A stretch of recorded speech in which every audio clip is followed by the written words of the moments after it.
Leggere per imparare a scrivere, leggere per imparare, il refrain è alla base di ogni percorso didattico e formativo. Ma leggere è soprattutto viaggiare stando fermi, conoscere senza limiti. E la Regione Veneto, con l'Ufficio Scolastico Regionale, le biblioteche, i librai, l'Istituto Ville Venete ci riprova con la seconda edizione di Veneto Legge, maratona di lettura rivolta alle scuole e a tutti. Uno stimolo alla lettura di gruppo, ben 600 i luoghi per radunarsi e condividere il sogno delle parole.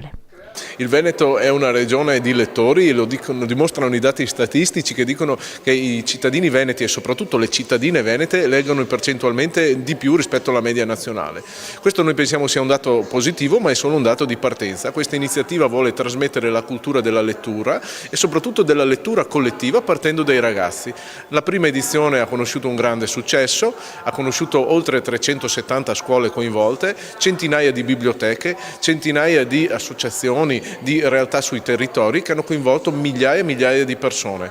Quindi questo vuol dire creare una rete che va nella direzione della lettura soprattutto valorizzando autori veneti e temi che riguardano il Veneto. Spesso non si legge perché non si ha il tempo, non perché non si ha la voglia. I ragazzini attraverso questa iniziativa possono diventare un pungolo per i genitori?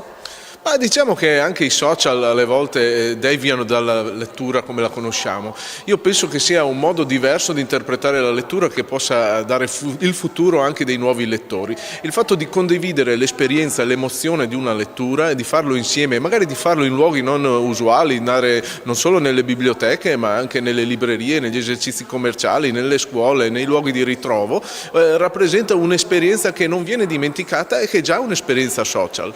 E questo lo si può fare coinvolgendo i nostri ragazzi. Abbiamo trovato una grandissima adesione.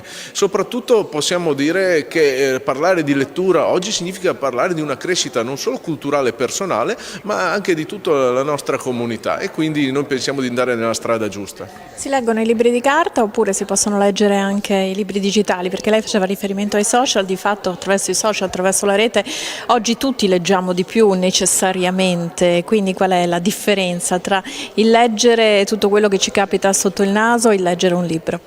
Ma forse leggiamo in modo più distratto, più superficiale e poi il rapporto fisico che si ha col libro non è sostituibile. Se pensiamo al fatto di toccare un libro, di odorare un libro, di poterlo portare via con sé e quindi il libro ha conosciuto sì un momento in cui sembrava in declino, ma oggi i numeri ci dicono che i libri di carta mantengono le loro quote di mercato e quindi possono perfettamente coesistere con le forme di lettura digitale e anzi forse sono un modo di lettura più piena, più approfondita, più condivisa. Quanti libri legge lei all'anno?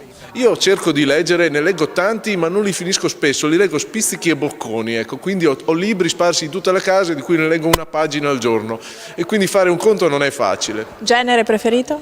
Beh, sicuramente tutti quei libri che riguardano il racconto, la narrativa e con dei temi legati alle mie terre, perché io ho iniziato a leggere ed appassionarmi alla lettura leggendo Guareschi.